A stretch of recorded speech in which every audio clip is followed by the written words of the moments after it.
introduce our first speaker for the day, Dr. Amarjeet Singh. He is a registered pharmacist and is the managing director of Keewatin Medical Center and Pharmacy at Winnipeg, Manitoba, Canada. Despite being on a tight schedule, he has readily agreed to take time out and speak to all of us. So we are really grateful for your initiative and for your consent, and I'd request you to take over from here, sir. Thanks, Sophia. It was a great introduction, and actually, I should say thank you to you all to having me over here.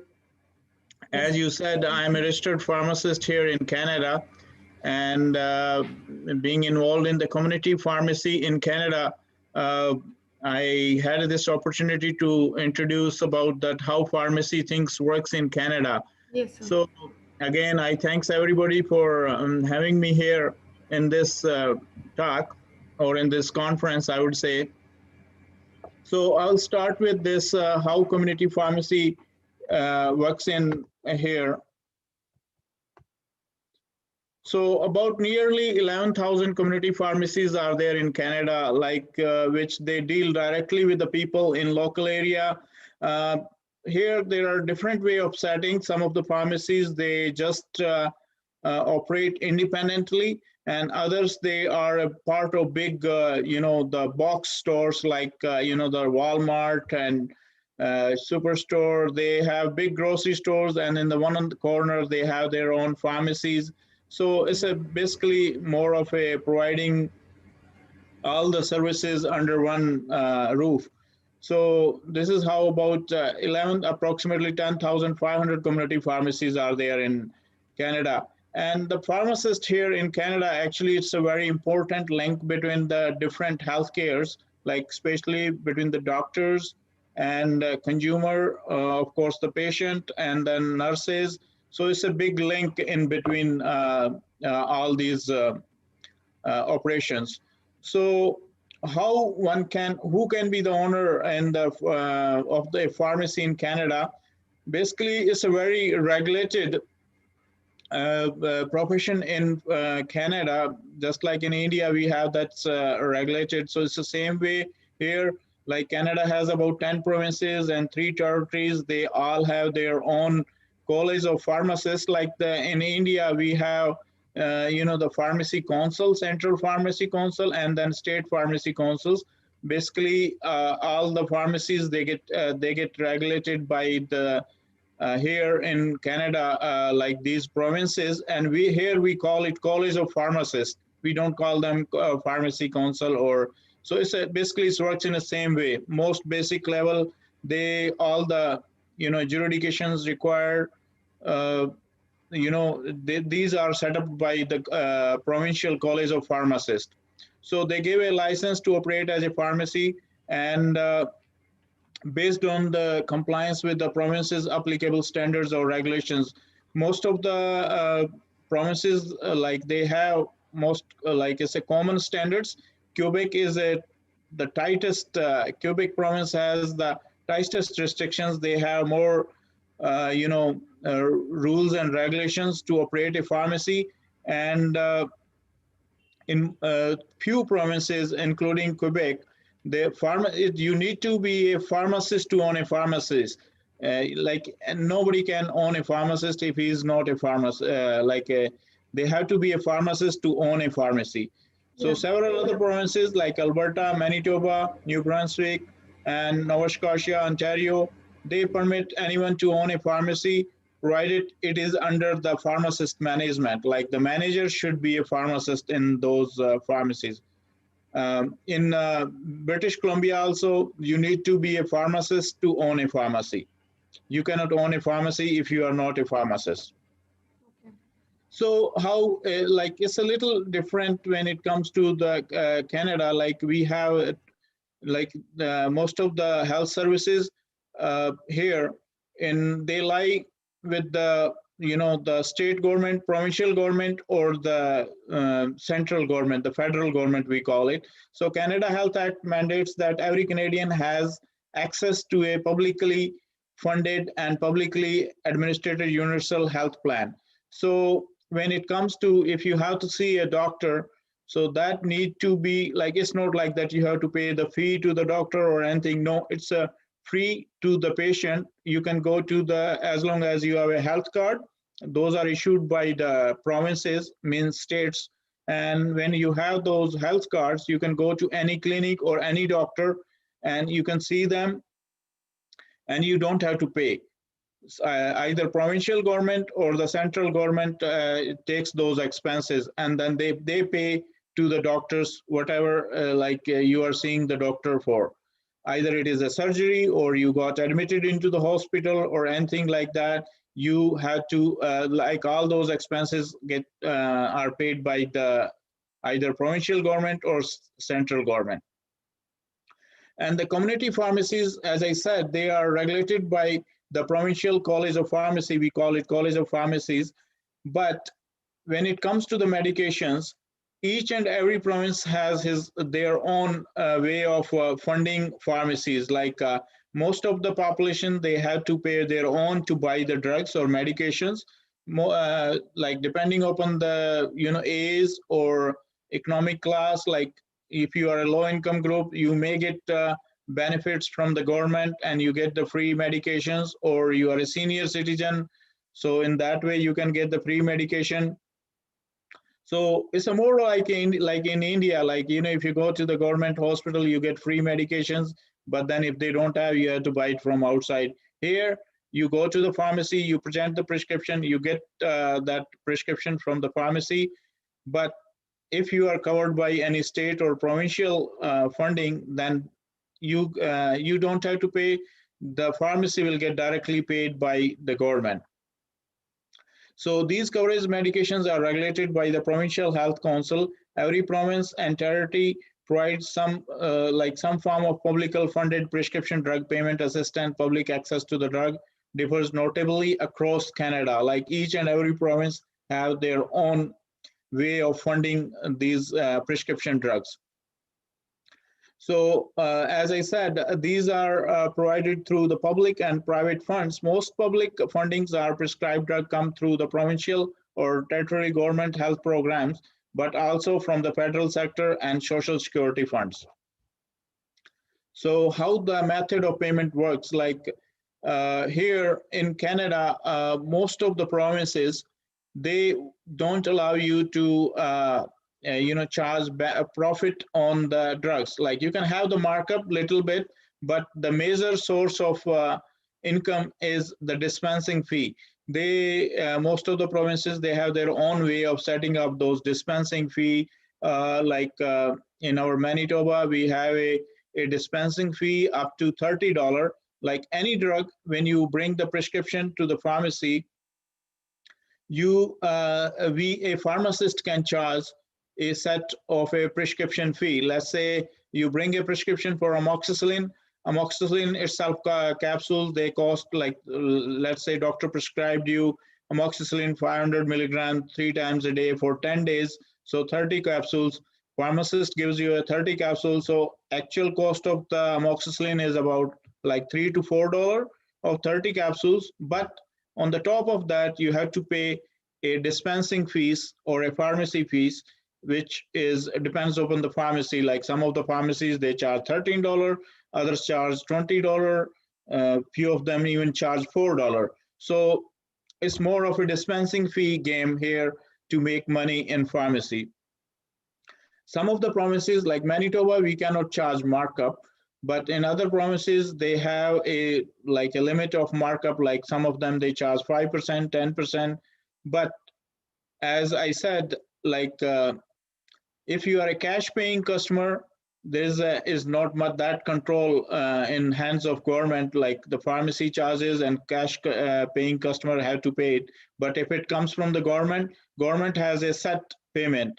Like you have to tell them, okay, we'll be charging $12 dispensing fee, and then government will decide like price of 30 capsules is a $4. So let's say it's a $12 for 12 plus 4, $16 only I can charge. I cannot charge more than that. Same way, if you are working for a private company and they provide you a benefit plan, or if you want to buy a drug benefit plan from a private insurance company, they have their own pharmacy, they have a in that formulary, they will set up the price of the drug. With the help of software, it's an instant. Like you bring the prescription, pharmacist will run it through the software, and then right away pharmacist will get paid. But they have a formulary, they have a set of a payment. Like let's say if it's a $16, you'll get directly paid. The pharmacist will get directly paid that $16, and then customer, again, he does not have to pay anything. This is here in Canada provided by these community pharmacies. Pub- Public drug plans have gradually been introducing reimbursement programs for cognitive pharmacy services. In the beginning, those pharmacies here in Canada, mostly they were more of a, just dispensing drug. But with the time, things are like changing. Like the pharmacy profession is evolving, the pharmacists are getting more involved into the clinical decisions. They are getting paid more than that dispensing fee, and then they are getting involved in the more of the decisions. Let's say if doctor is prescribing a, a prescription and he end up making a typo, he made a mistake, then pharmacist will get back to the pharmacist and he will get corrected for that part. He, depending upon the province, he may get paid for that as well, like let's say $5 for intervention. Same way in most like pharmacists also get reimbursed by performing annual medication check. Let's say like the mostly the senior patients, they are on multiple medication regimen.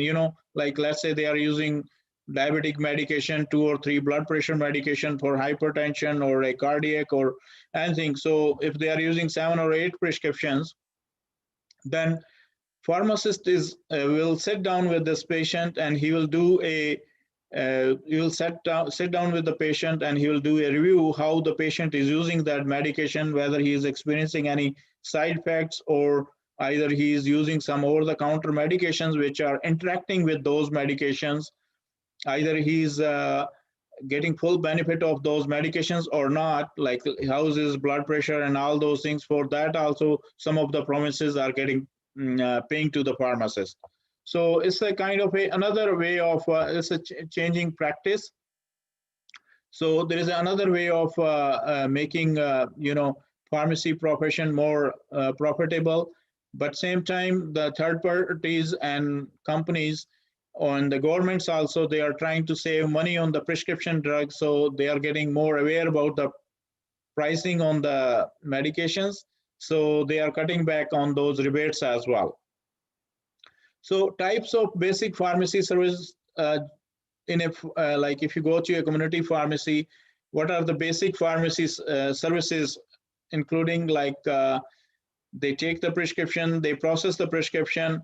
Here in like Canada, you need to have a software which keeps the record of your all prescription for at least 5 to 7 years, and those prescriptions they get processed into through software. It's not like that you bring the prescription and pharmacist sells you amoxicillin and the things are done. No, pharmacist gets the prescription from patient, he processes it, he dispenses it, the software keep the record for 5 years.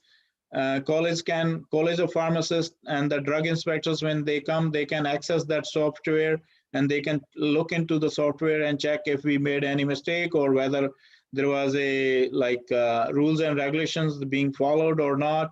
So these kind of the things like need to everything need to get processed through that software.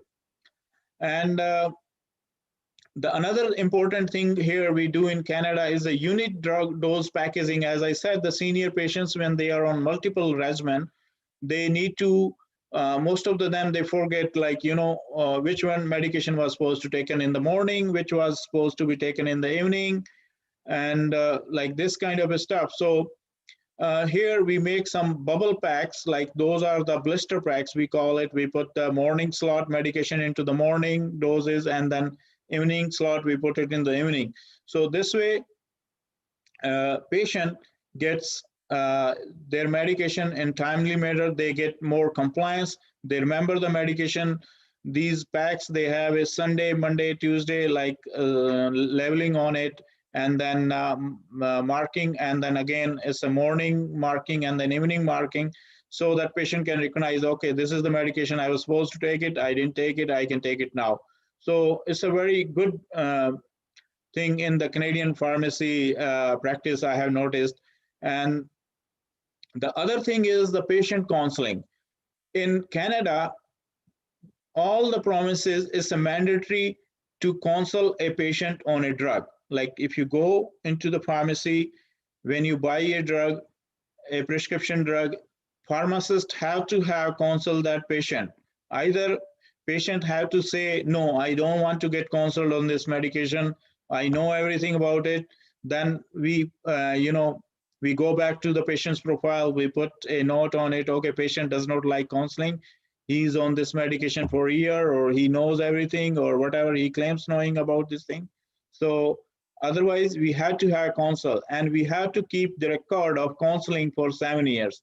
Let's say if something goes wrong, the counseling piece is very important. Like we pull out the that piece of paper where we counsel, and we put the what we discussed with the patient, and we can a pharmacist can tell the inspectors, okay, see, we discussed this thing with the patient, he was not following our directions, so it's not our fault, or here we made a mistake, whatever those things.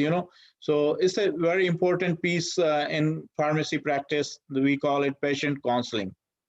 The other thing here nowadays, like to make since the pharmacy business is getting more and more competitive, so the pharmacies, they are giving more services like home delivery of prescription to home, BP monitoring service, or in-store screening, risk assessment. Like for diabetes, how like we usually do the clinic in my pharmacy, we do a clinic setup. We just advertise it and say, okay, if you want to know more about the diabetes, come to our clinic, and then we do a screening. Okay, what's your BMI, or what kind of the risk factors can make you more vulnerable to diabetes.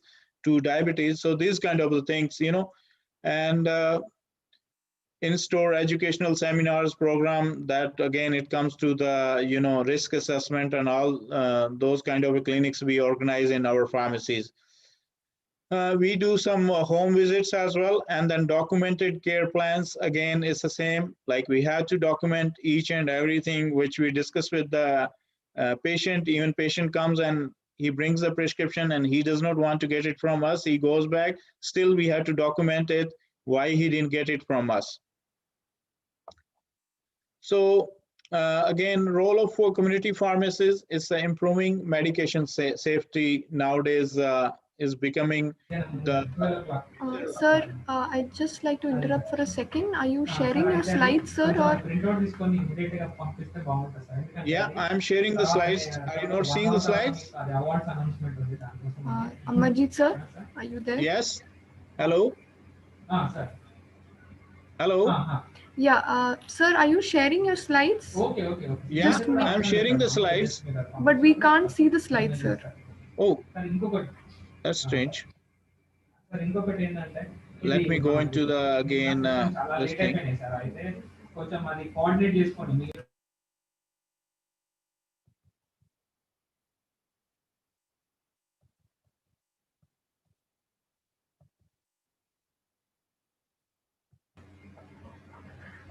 Hello.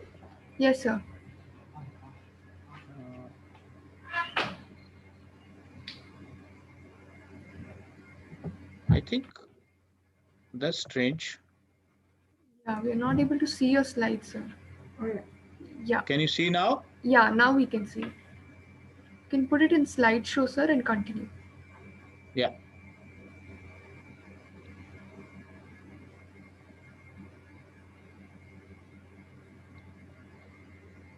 Can you see that? Yes, sir. Yes.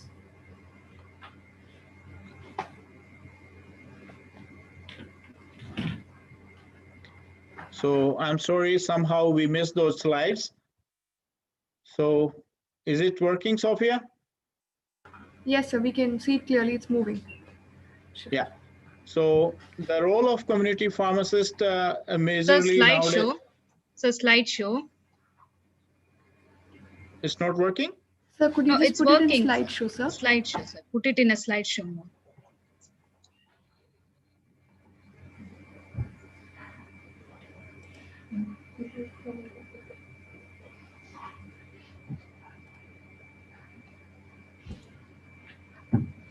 So there's a Yeah, cup at the bottom, sir. If you just press that, it will go into slide. Yeah, fine, sir. it's fine. Yes, sir. It's moving now. Yes, sir.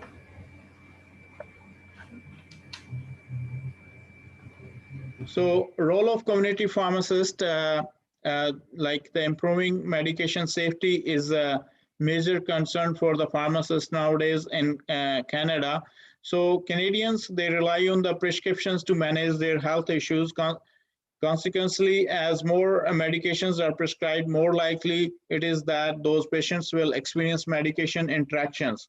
So if they don't receive proper education, proper counseling from healthcare professionals, sadly, it ends up in a difficult position.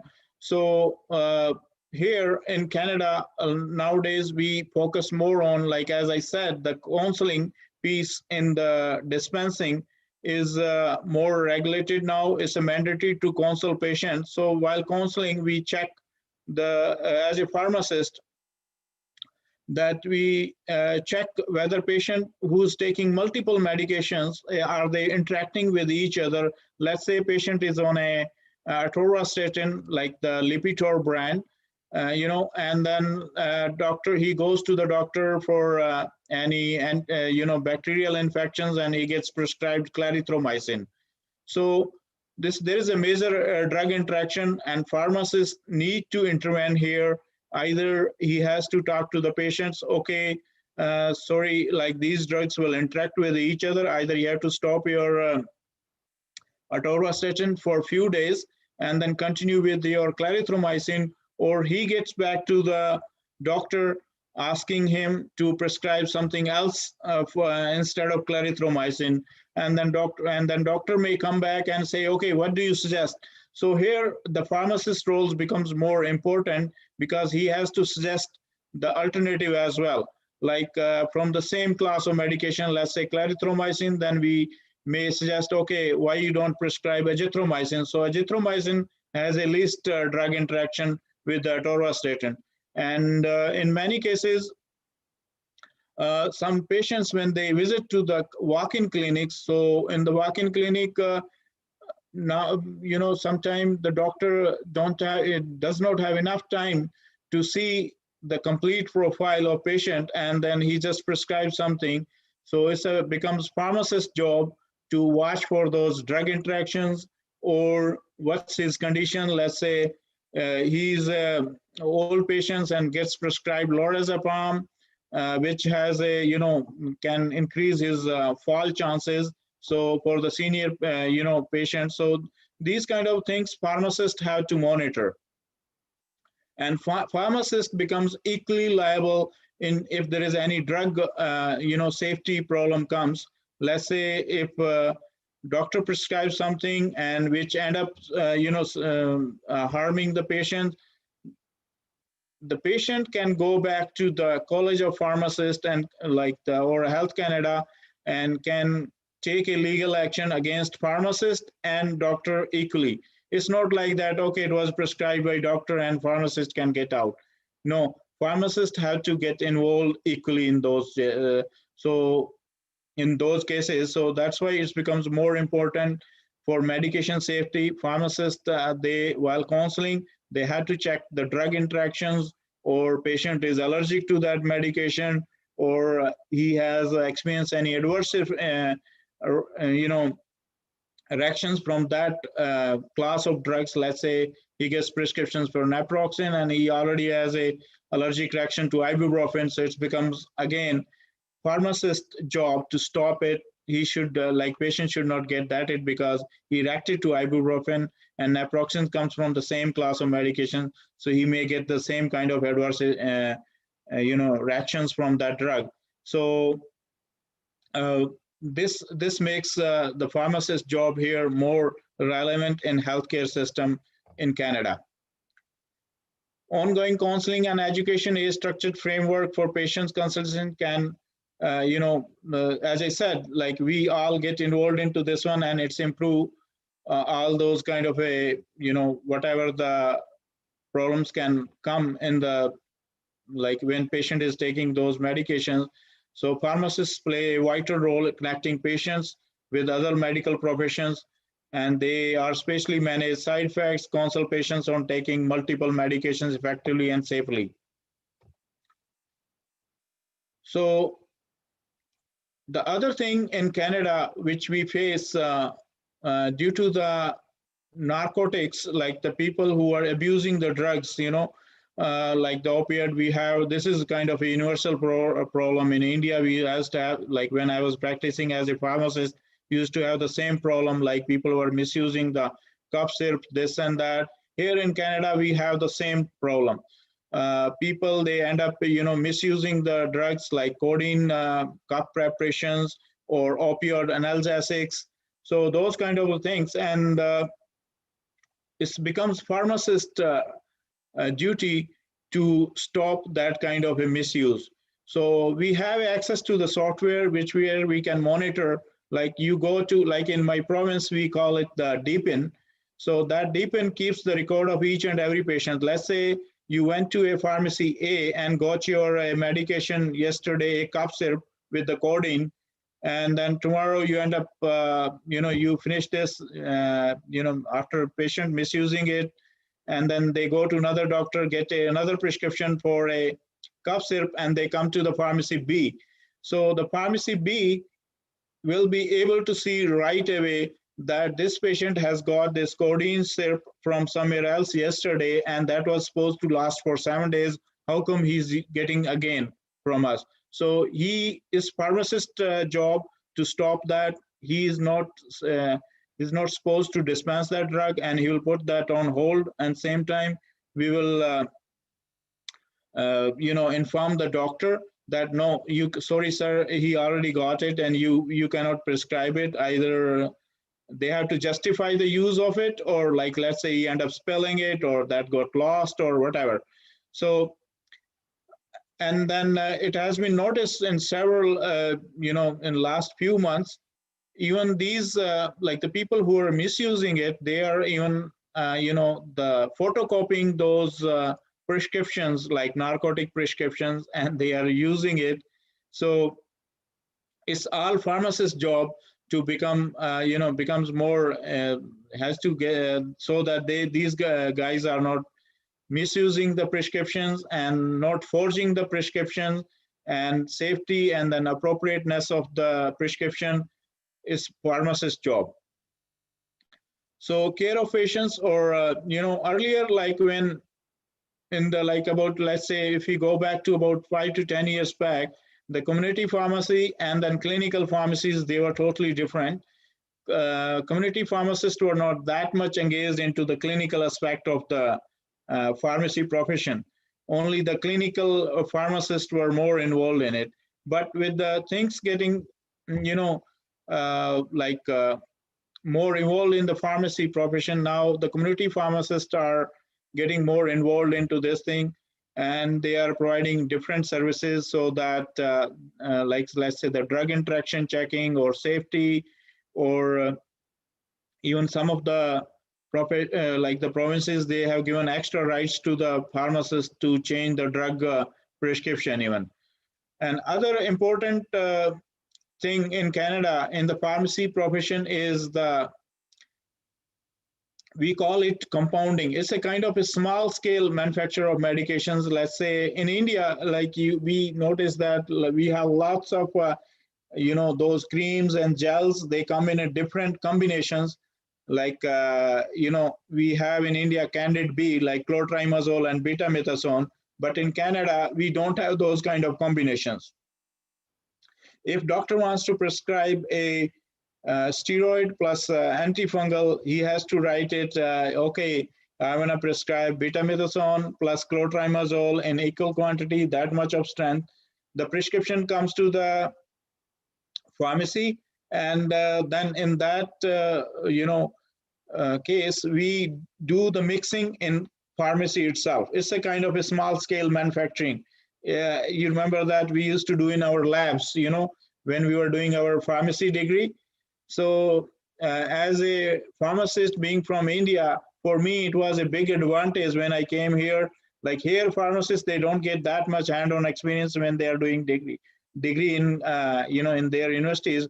But there we have a big exposure like pharmaceutics 1, pharmaceutics 2, and all those kind of, mixing and making suppositories, making tablets, making capsules, those kind of small scale. Here it's becoming more and more important now, and it's getting more popular as there are no such combinations are available as they are available in India. So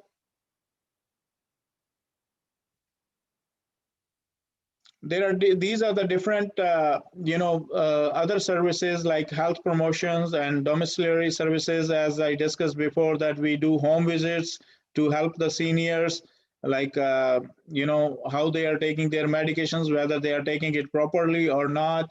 And then on the different health topics we are going there, like we are talking about the tobacco use or discouragement of the drug use during the pregnancy, organic solvent abuse, those kind of things. We keep doing those kind of seminars. We visit to the senior homes, or sometimes we do those kind of seminars in our pharmacy settings as well. And then nutrition counseling. Obesity is getting it's getting bad everywhere. People are gaining weight, so due to the fast food thing. So those kind of nutrition counseling is also becoming more popular in pharmacy profession. The expanded scope of pharmacy in community pharmacists, like they are now got involved, like recently in the last 5 to 6 years, immunization is getting a big in pharmacies. So earlier, only doctors were allowed to give injections in Canada, like the influenza vaccines, or hepatitis A or B vaccines. But recently, they have allowed pharmacists to do those injections. So for those injections, like let's say immunization, influenza is a public funded vaccination. We get these vaccines from the government, and we do those injection in our pharmacy settings, and government pays us for per injection. But let's say if patient wants to get a this one injection for hepatitis A or B, then he has to get a prescription from the doctor, but he can get the injection in pharmacy settings. For that part, he has to pay to the pharmacist as an injection fee. Like I charge $20 for a hepatitis A injection or B injection when we gave it in the pharmacy setting. So these are the things which are giving more rights to the pharmacist. And same time, other than the injections, like, and then I forget to mention here, to do this injection, pharmacists need to get a training. It's not like that anybody can start it. They have a structured program here. You have to get the injection training and other things which are getting more popular in pharmacy, and they are getting funded by the government as well, or sometimes the private drug plans also, they fund these kind of stuff. The pharmacy smoking cessation program, it helps to quit the smoking. And then we do those kind of a counseling. It's in a 1 hour, person to person. A person is covered by a private funding. In that case, like drug benefit program, the that insurance company will pay to the pharmacist, or pharmacist is allowed to charge that patient either $30 or $40 per hour for that kind of a counseling. It's like certified, some of the pharmacists are certified respiratory educators, others are diabetes educator. I am a certified diabetes educator here. So since my customers, like I would say about 50 to 60% of the population, we get East Indian population, and East Indian population is more prone to diabetes. So I do at least once in a month, I do a clinic in the pharmacy where I have a machine where we do the A1C, checking for the patient, and then we do the counseling, how they can improve their diet, how the exercise is important, why the taking medication is important on the timely basis. And some people, they have the insulin, like the needle phobia and all those kind of stuff. So we do the insulin training, how to take the injection, or how to calculate the dose, and then carbohydrate counting. Let's say how many carbohydrates you will be eating, then you will need a one unit of insulin. So those kind of the things we do counseling here as a pharmacist.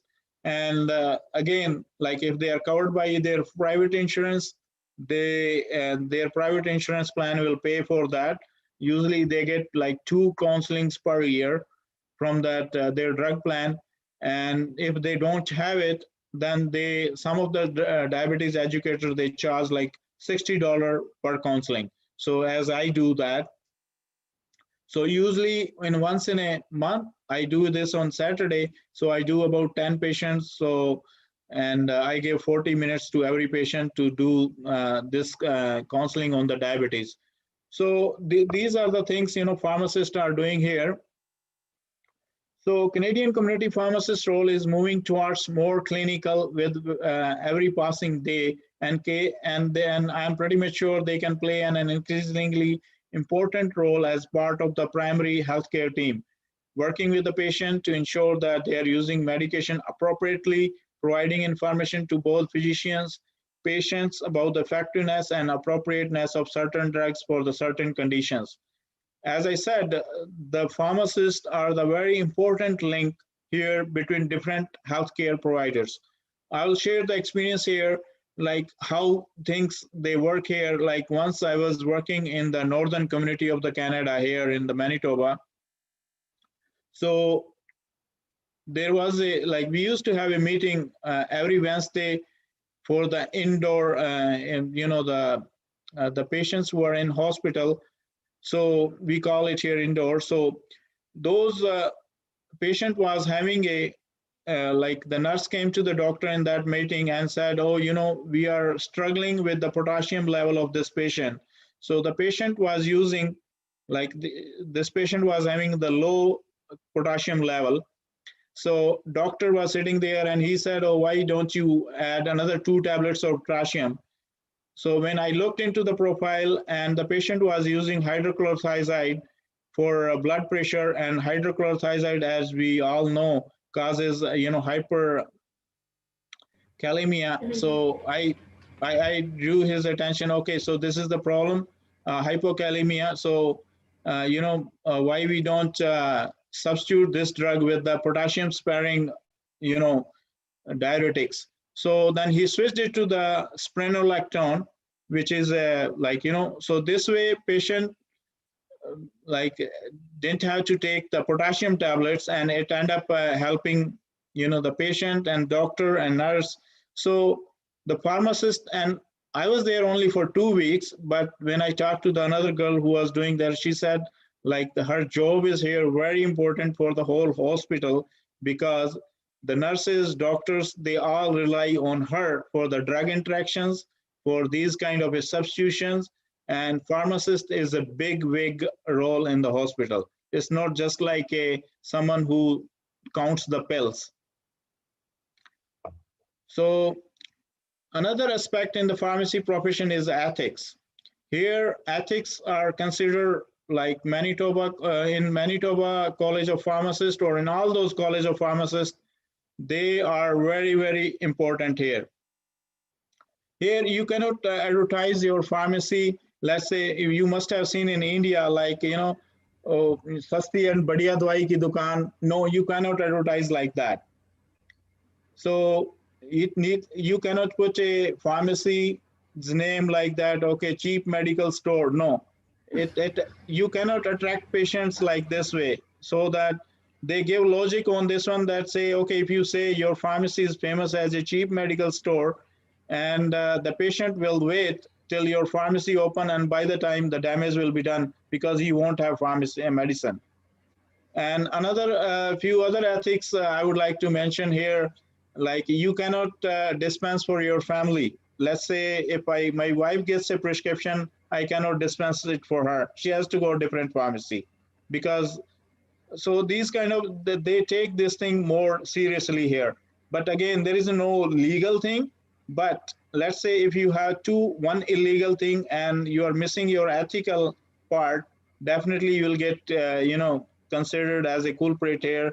So if you are good on ethics side and even you made a mistake, there is a chance that you can escape from them. But if you are bad on ethical side, no, there is no way.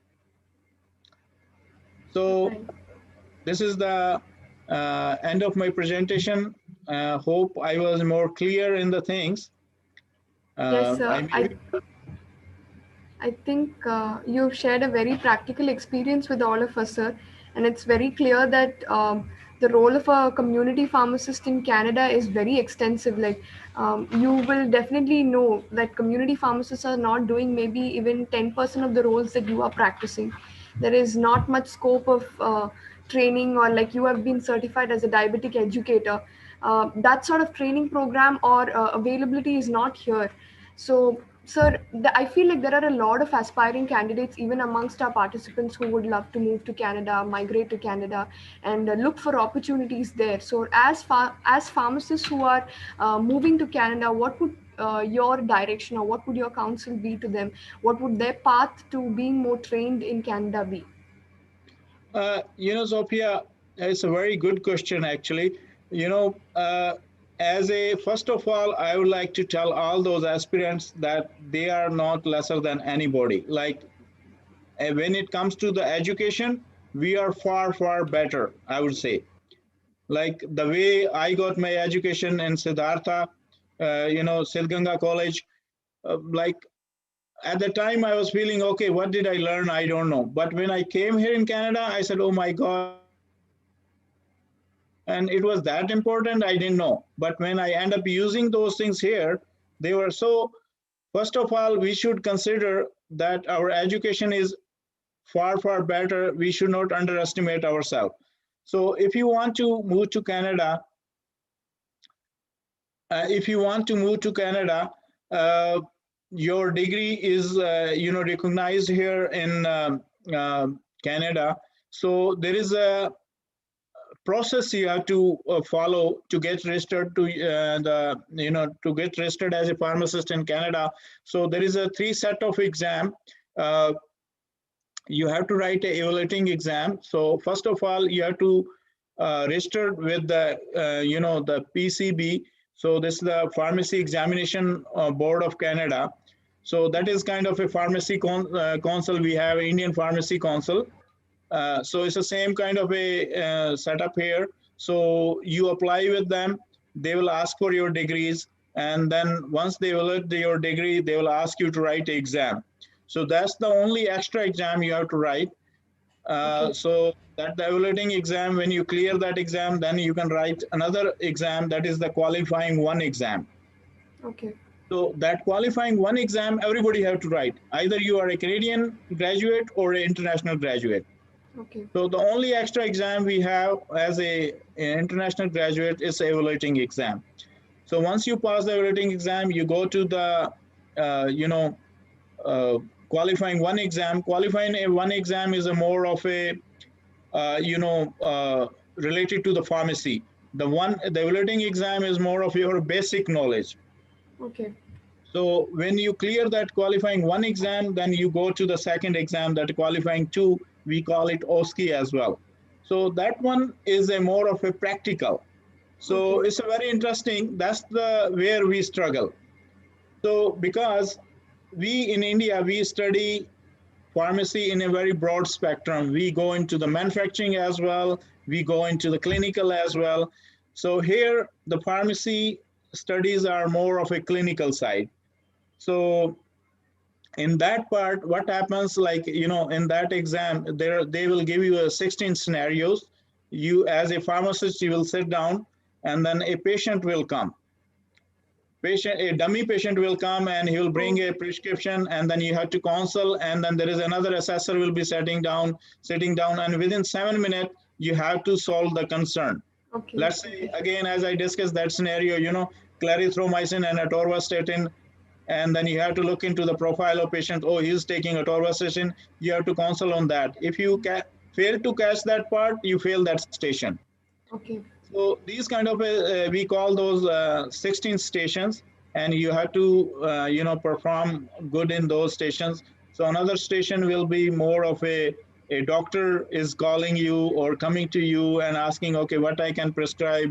This patient has this is the kidney function, and shall I prescribing him indomethacin or not?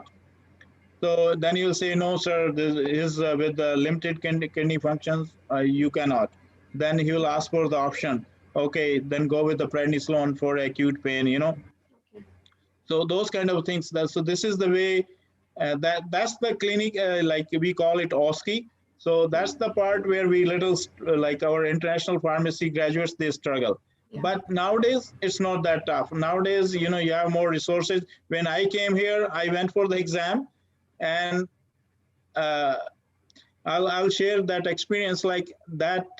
Though it is a totally drama, but it's in a it happens in such a real way that you get scared. Oh my Yeah. God, is it real?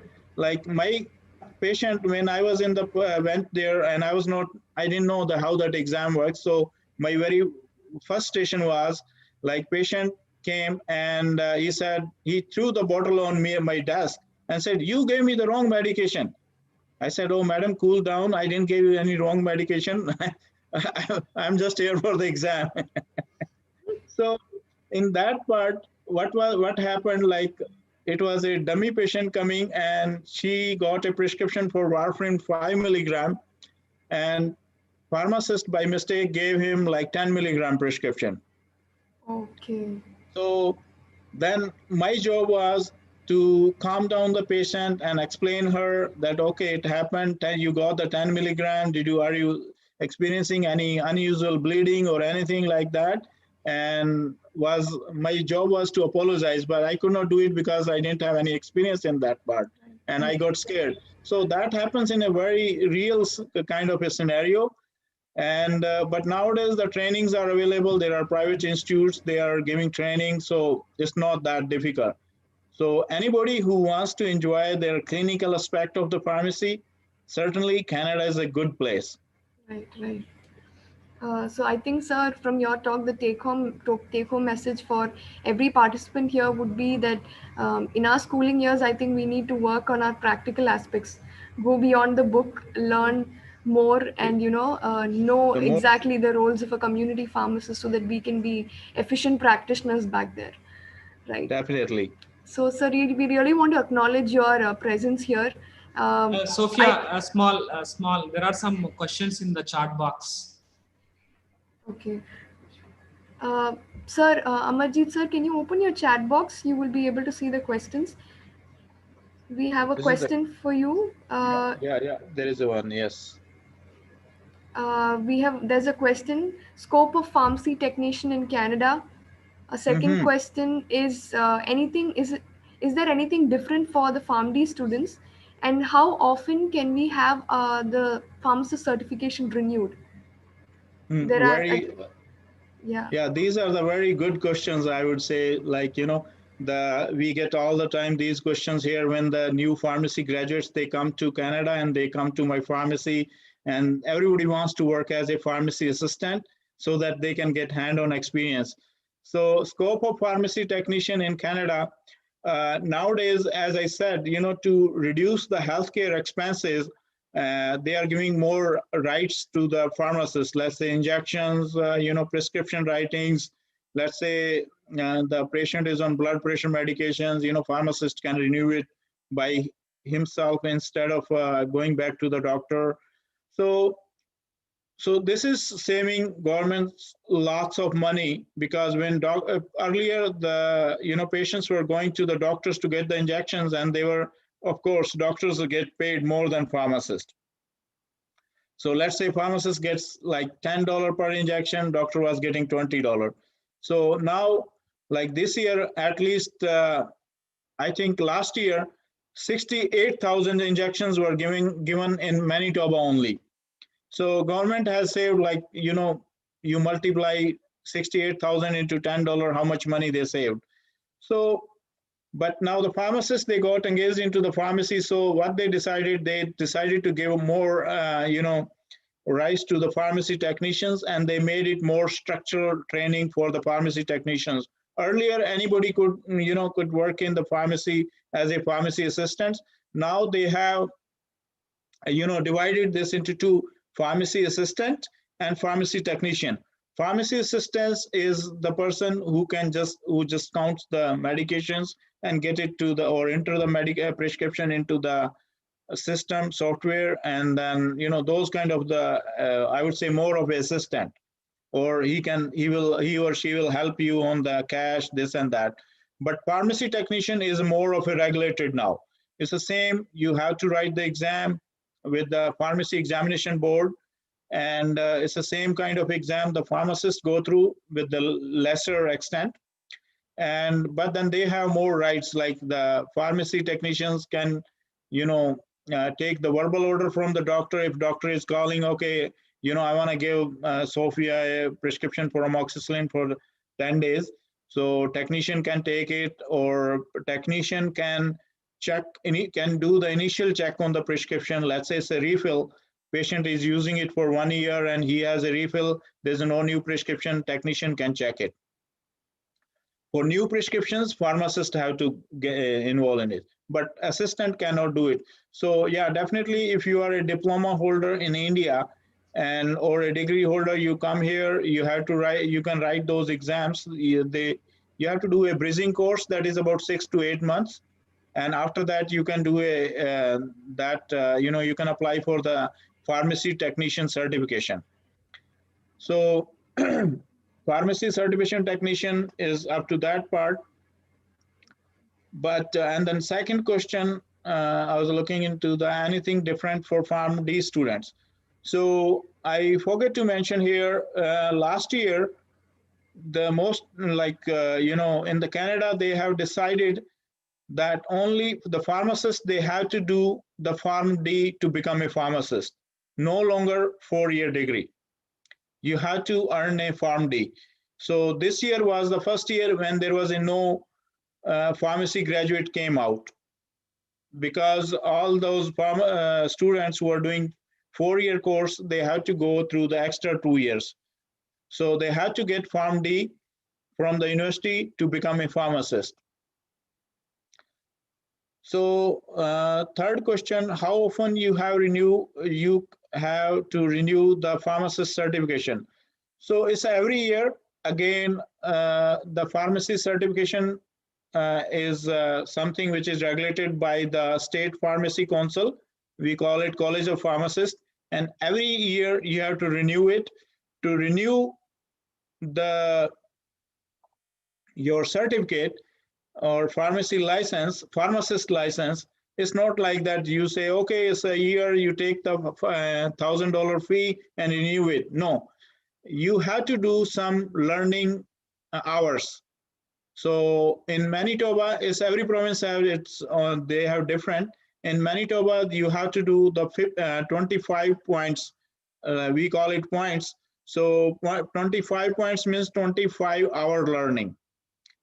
So those out of those 25 points, 15 are accredited by the College of Pharmacists. It's not like that you just read anything. It has to be approved from the College of Pharmacists. Okay, this is the chapter, you have to read it, and then then let the college know that you have completed this, and then you get a certificate for that one. So most of the courses are online. After every course, like it's a 1-hour course, and then you get 5 or 6 questions.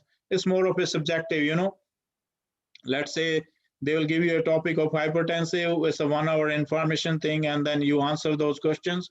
If you score 70%, you get 1 point. So those 15 points you have to study.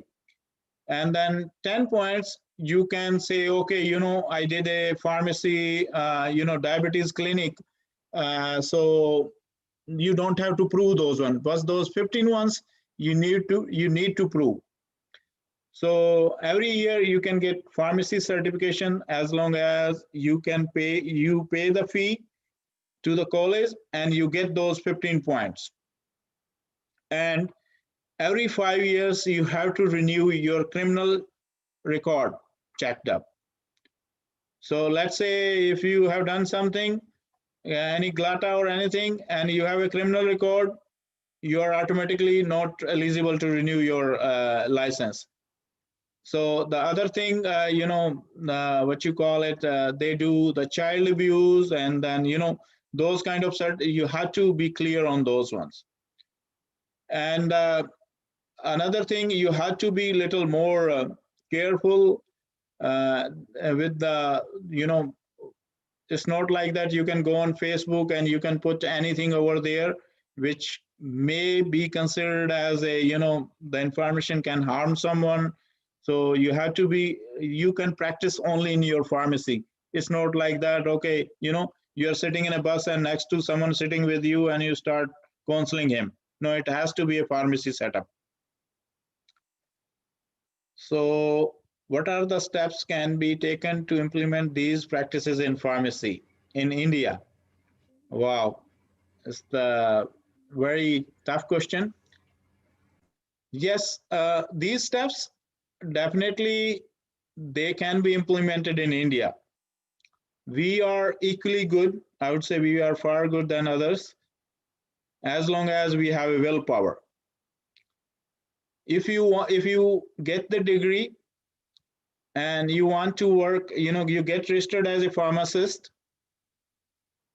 and then you start working somewhere in the as a medical representative somewhere, and then you rent out your license. I don't think that if you have that kind of a thinking, it will never happen in India. So as a pharmacist, we should take this as a religiously, that whenever you are visiting a pharmacy, you ask that person, okay, are you pharmacist? Then only I'll get counsel from you. If you are a +2 or a BSc and then you start taking, okay, sir, take this amoxicillin 3 times a day, I won't believe that person because he's not certified. So I think the ball remains in the pharmacist court. They have to themselves, they stop, renting out their licenses to the someone, okay, open your pharmacy and take my license. Then only we can improve those things. Otherwise, it will be tough. We have everything. We have like pharmacy council of, let's say Punjab Pharmacy Council is the same way we get the registration as I do in Canada. It's the same way Indian Pharmacy Council, we have a registered, same way of registration. But the only thing is that, we have to make it more practical. And to make it practical, I think as a pharmacist, we have to get involved into that thing that, we are not something like, chalta hai, we don't have to do that. So I'm sure in India, we can implement that thing very clearly.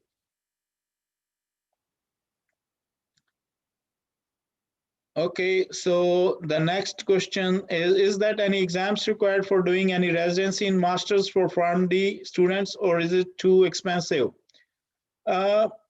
I think it is a little expensive, but there is a different, it's a totally with the university. Depends upon the university, like University of Manitoba, they do offer masters and PharmD courses. It's the same way as we do it in India. And since this is more of a academic thing, I have not done those things. I don't know exactly what's the process. I think we do have a talk from one of the student who is doing PharmD in Manitoba Pharmacy, University of Pharmacy, University of Manitoba. So he may be more eligible to answer that question. Do we get any training for PBC exams in Canada? Yes, yeah, there are different courses available, like the small scale things. Some of the pharmacists also, they are running those kind of courses, and definitely they are very helpful. You do, get chance to make a group, and then in that group you can do the discussions. I know one where I got my training, it was a pharmacy prep. And again, Dr. Uday can share my email if anybody has any question about our trainings. Yes, sir. You Sure, know, sure. I'll do that. yeah, so anybody wants to, they can just email me so that I can send them more information on those training. There are different schools, small schools, some individual, some pharmacists, they are training on individual level. So it's not that tough part. And I did get my training from pharmacy prep, Dr. Mishba, very wonderful person. I've not talked to him last 7 or 10 years, I would say, but I gave all the credit to him. He just picked me from the road and he said, "Oh, you can pass it," without talking to me, and I passed those exams. Next question: what about after completing M.Pharm in pharmacy practice? Uh, that's the very interesting question. People, they do PharmD and they do work in universities as a teacher, and till now but when it comes to the money matters, definitely retail pharmacists are making very good money. So most of them, they come back to the community pharmacy to work as a pharmacist.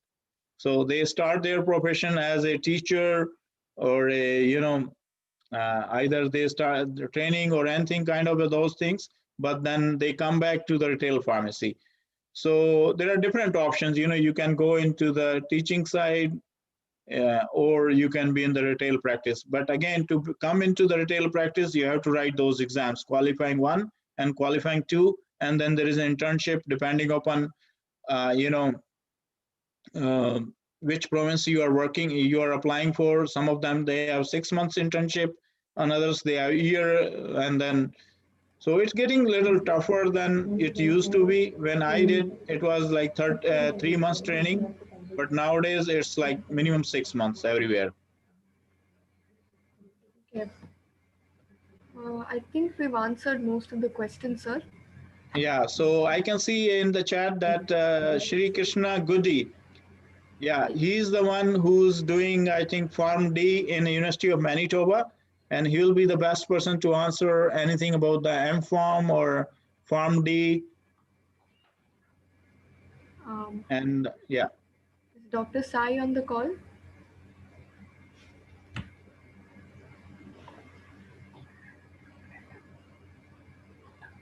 okay, PhD research scholar. Okay, awesome. Sorry, I'll correct it. Okay. And I would like to correct one more thing here. I got mentioned and introduced many times here as a doctor. Sorry, I'm a pharmacist. I'm not a doctor, and I love to be called as a pharmacist.